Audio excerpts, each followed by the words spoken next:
दोस्तों, हम भी एक किस्म के जानवर हैं, लेकिन और जानवरों में और इंसान वाले जानवर में एक बहुत बड़ा फ़र्क है कि हमें भगवान ने सोच दी है और सोच ऐसी दी है कि हम सही और गलत का फ़र्क जो है पहचान सकें। और सोच तो दे दी हमें भगवान ने और गलत सही का समझना भी हमको बता दिया, लेकिन कहीं ना कहीं हम इतना ज़्यादा सही या इतने ज़्यादा गलत के चक्कर में फंस जाते हैं कि हम कहीं ना कहीं खो जाते हैं और उस जंगल में खो जाते हैं जहाँ पे हमें लगता है कि चारों तरफ अंधेरा ही अंधेरा है और कहीं भी उजाला नज़र नहीं आ रहा। तो ये बहुत ज़रूरी है दोस्तों मानना कि दुख और सुख जो है वो ज़िंदगी का एक अंश है। भगवान ने इस धरती पे सब कुछ बैलेंस बना के रखा है। अगर रात है तो दिन है, अगर काला है तो सफ़ेद है, धूप है तो छाँव है, दुख है तो सुख है, अगर गरीब के लिए मूंगफली है तो अमीर के लिए उसी वैल्यू के बादाम भी हैं। यानी कि भगवान ने ज़िंदगी में हर एक चीज़ का बैलेंस बना के रखा है। कोई चीज़ ज़्यादा नहीं होती, कोई चीज़ कम नहीं होती। और भगवान आपको अगर दुख देता है तो उतना ही दुख देता है जितनी की शक्ति आपके अंदर उसको बर्दाश्त करने की होती है। आपकी बर्दाश्त से ज़्यादा भगवान आपको दुख भी नहीं देता।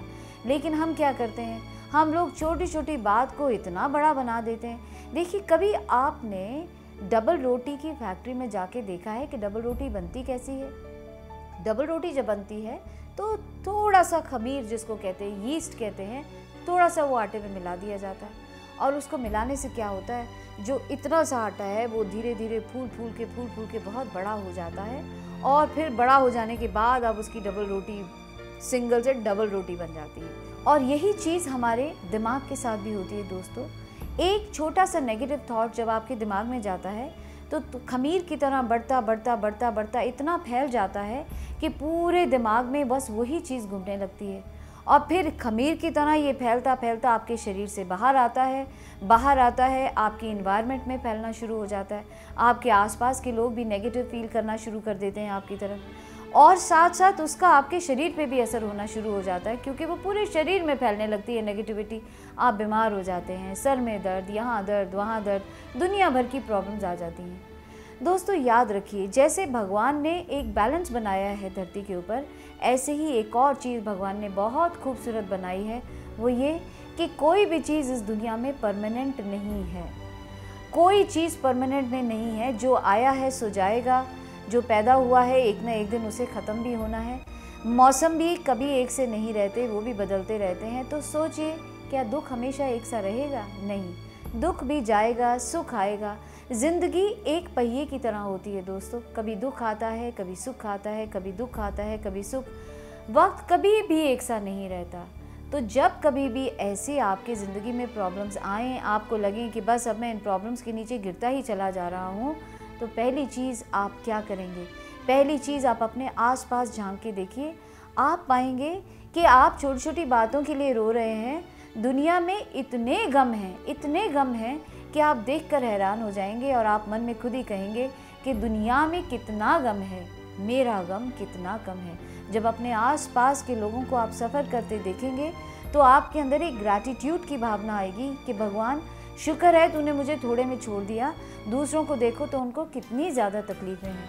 तो एक ये चीज़ बहुत ज़रूरी है, अपने वरी को अपनी ही नज़रों में थोड़ा कम करने की, अपनी पर्सनालिटी को थोड़ा और पॉजिटिव बनाने की। दूसरी चीज़, जब भी आपके दिमाग में कोई ऐसी बात आए तो हमेशा एक मन में मंत्र दोहराइए और वो मंत्र है दिस टू शैल पास, ये भी गुजर जाएगी। क्योंकि जैसे मैंने आपसे कहा, वक्त कभी एक सा नहीं रहता, वक्त भी बदलता रहता है। तो जैसे ही आपको दुख का टाइम आए तो मन में सोचिए दिस टू शैल पास, ये भी गुजर जाएगी। और अब दुख आया है तो सुख भी दूर नहीं होगा। और अपनी पूरी एनर्जी आप उस तरफ खींच लीजिए कि अब सुख आने वाला है, अच्छा टाइम आने वाला है, और फिर उस तरफ अपनी जो एनर्जी है उसको बदल दीजिए।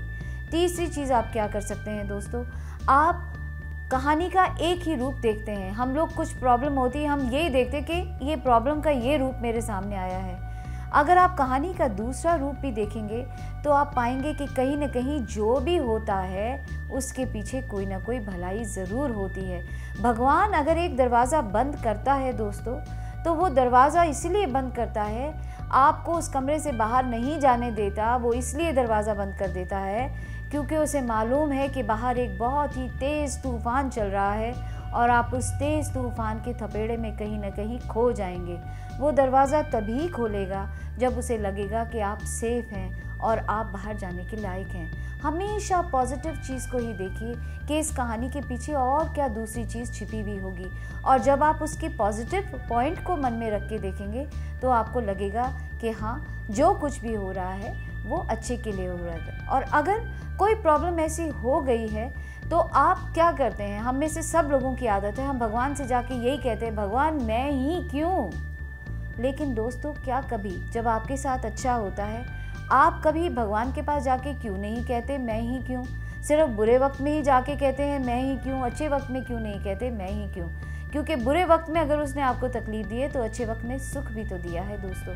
तो अपनी प्रेयर्स का रुख बदलिए, भगवान से कहिए, ये मत कहिए भगवान मुझे प्रॉब्लम्स ना दो, तकलीफ़ें ना दो।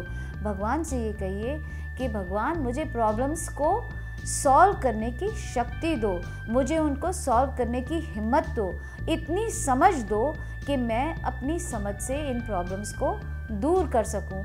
और जब आप इन पॉजिटिव तरीके से ज़िंदगी को जीना सीखेंगे दोस्तों, तो कहीं ना कहीं आपकी पर्सनालिटी भी पॉजिटिव होगी, और पर्सनालिटी पॉजिटिव होगी तो आपके आसपास के लोग, आपका वातावरण सब के सब पॉजिटिव होता चले जाएगा।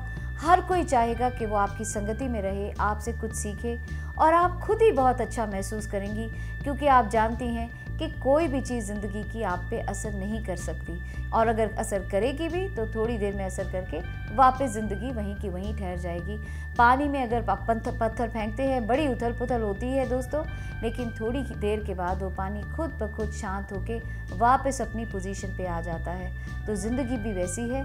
कोशिश ये कीजिए कि वरी को, सॉरोज़ को अपनी पर्सनालिटी पे असर ना करने दें, ताकि आप अपनी ज़िंदगी खुशी से जी सकें। इसके बारे में ज़रूर सोचिएगा दोस्तों।